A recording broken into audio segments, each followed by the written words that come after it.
जय हिंद दोस्तों, फिर से एक नए क्लास में स्वागत है। जिसमें मैं आज से सेमेस्टर थर्ड का क्लास शुरू कर रहा हूँ। जिसमें मैं आज पहले देखेंगे MJC 3, जिसका है हिस्ट्री में यूनिट 1। इसमें 6 यूनिट होगा, तो इसमें 6 क्लास में हम 6 यूनिट करा देंगे। तो इसमें पहला है, इसमें आज पढ़ेंगे भारत का इतिहास और प्राचीन काल से 550 ईस्वी तक। भारत का इतिहास ही पढ़ेंगे प्राचीन काल से 550 ईस्वी तक। तो इसमें पहला को है, को नंबर में जो दिया हुआ है जो यूनिवर्सिटी की तरफ से, उसमें स्रोत 550 ईस्वी तक प्राचीन भारतीय इतिहास के वैज्ञानिक साहित्य, क्षेत्रीय भाषाएं और धार्मिक साहित्य। इसके बाद है दूसरा पॉइंट, इसमें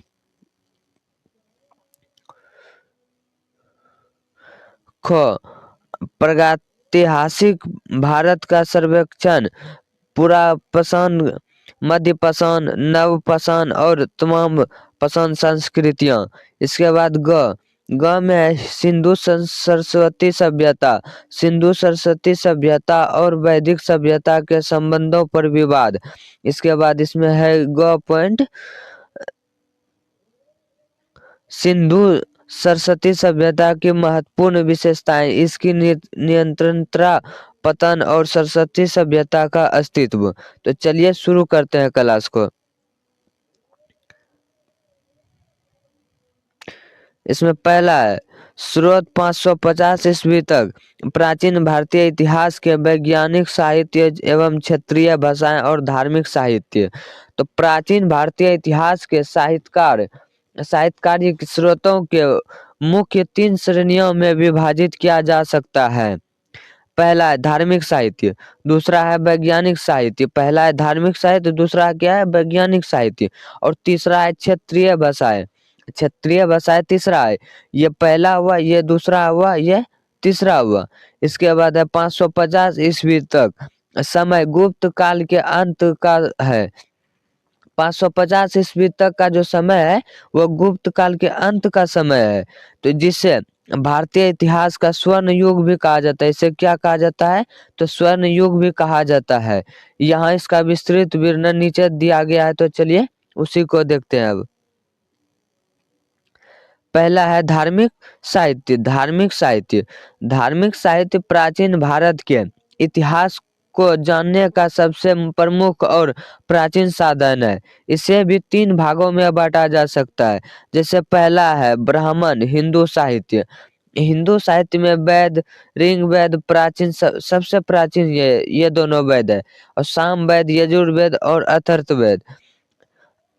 इनमें आर्यों के आगमन, समाज और धर्मों की जानकारी मिलती है। इन सभी में वेदों में, जैसे ऋग्वेद, सामवेद, यजुर्वेद और अथर्ववेद है, इन सभी में आर्यों के आगमन का और समाज में धर्म की जानकारी मिलते हैं। इसके दूसरा पॉइंट है उपनिषद। उपनिषद दार्शनिक ज्ञान और आत्मा परमात्मा की अवधारणा का स्रोत है। ये जो उपनिषद है, इसमें दार्शनिक ज्ञान और आत्मा परात्मा की अवधारणा का स्रोत है। उसके बाद है पुराण। पुराण में इसमें प्राचीन राजवंशों की वंशावली मिलती है, जैसे विष्णु पुराण, मत्स्य पुराण, ये सभी पुराण में मिलते हैं। उपनिषद में दार्शनिक ज्ञान और आत्मा परमात्मा मिलते हैं। और ब्राह्मण हिंदू में वेद, जैसे ऋग्वेद, सामवेद, यजुर्वेद, अथर्ववेद, इनमें आर्यों के आगमन का जानकारी प्राप्त होती है। और तीनों में तो तीनों का हुआ। उसके बाद है महाकाव्य। महाकाव्य में रामायण और महाभारत जो तत्कालीन सामाजिक और राजनीतिक इस परिस्थितियों का वर्णन करते हैं। तो महाकाव्य कर समझ लीजिए रामायण और महाभारत। इसके बाद है, इसमें दूसरा पॉइंट है बौद्ध साहित्य। बौद्ध साहित्य त्रिपिटक, जिसे विनय पिटक, सुत्त पिटक और अभिधम पिटक कहा जाता है। ये तीनों पिटक है। इसके बाद ये बुद्ध के शिक्षाओं और भिक्षुओं के नियमों का वर्णन करते हैं।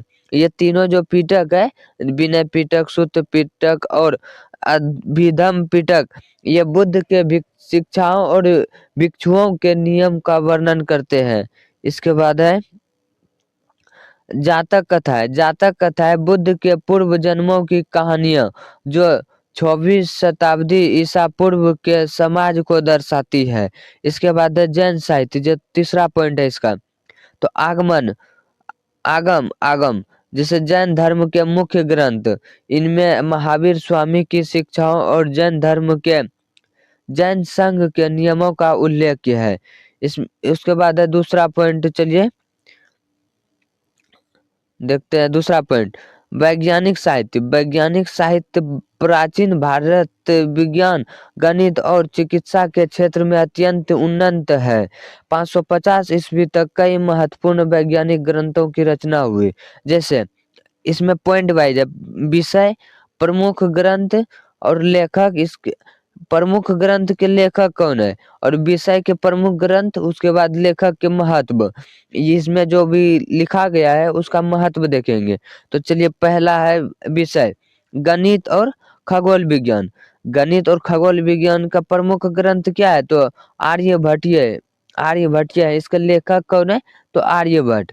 तो गणित और खगोल विज्ञान के प्रमुख ग्रंथ आर्यभट्ट और लेखक है आर्यभट्ट। उसके इसका महत्व क्या है? शून्य का प्रयोग और पृथ्वी के गोल होने का प्रमाण मिला। ये मिला गणित में और खगोल विज्ञान में। इसके बाद है खगोल शास्त्र बृहत्य संहिता वरा। इसके लेखक कौन है? तो वहार मिहिर इसके लेखक है। इसके महत्व है नक्षत्र विद्या और प्राकृतिक विज्ञान। इसके बाद नेक्स्ट पॉइंट है चिकित्सा आयुर्वेद।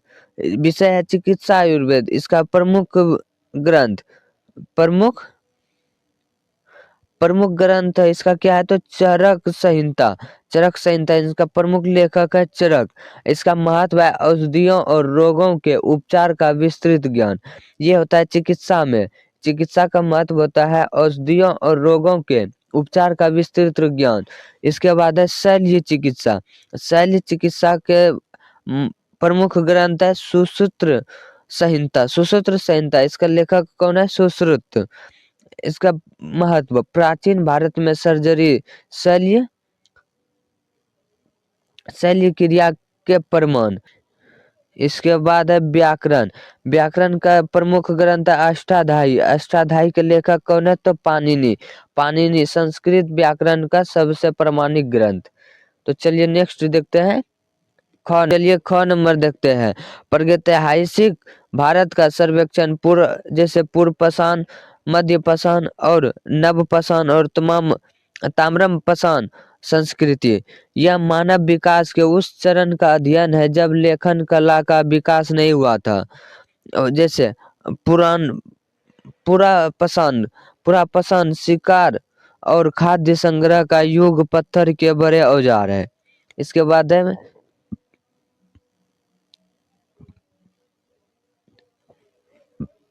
इसके बाद है मध्यपाषाण सूक्ष्म पत्थर के औजार और पशुपालन की शुरुआत।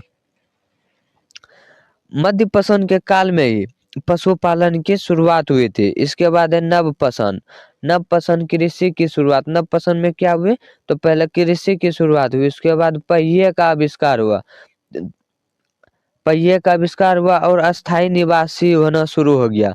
उसके बाद क्या है? तो ताम्रपाषाण पत्थर के साथ साथ तांबे का उपयोग, जैसे आहार और मलबा संस्कृति।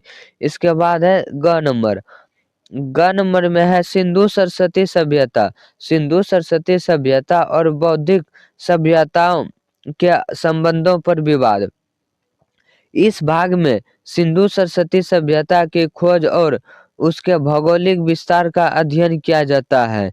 पहला है विवाद जिसे डिबेट कहा जाता है। इतिहासकारों के बीच इस बात पर बहस है कि क्या सिंधु सभ्यता और बौद्धिक सभ्यता एक ही थी या अलग अलग। कुछ विद्वान सिंधु सभ्यता को पूर्व वैदिक मानते हैं जबकि अन्य इसे आर्यों द्वारा निर्मित वैदिक सभ्यता का ही एक हिस्सा मानते हैं।